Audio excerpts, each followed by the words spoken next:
Новые производственные линии запустила сегодня компания «Фаберлик». Этим утром предприятие посетил Сергей Собянин. По словам мэра Москвы, в столице производится около 14% всего российского объема парфюмерно-косметической продукции.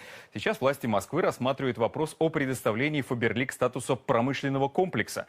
Репортаж Анастасии Мартыновой. Какое только гражданство не приписывали этой фирме. Французское, швейцарское, даже английское. Красивое название, европейское. Мало кто знает, что родина этого бренда – Россия. И компания «Фаберлик» ни много ни мало лицо московской промышленности. Мало кто знает, что Москва является одним из лидеров по производству парфюмерной и косметической продукции. В Москве производится около 14% всего российского объема. И «Фаберлик» является один из лидеров этого производства, этого направления.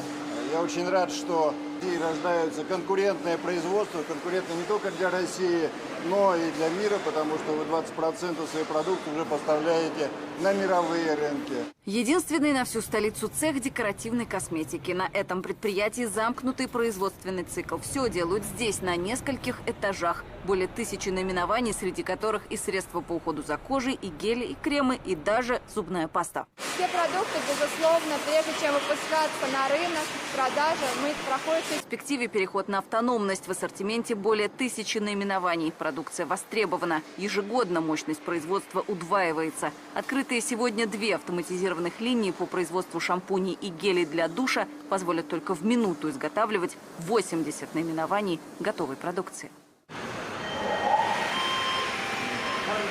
В перспективе запустят еще 5 линий. При развитой потребительской сети у «Фаберлик» 10 миллионов клиентов. Такого объема продукции должны... Удваиваем. Это не очень нам просто дается.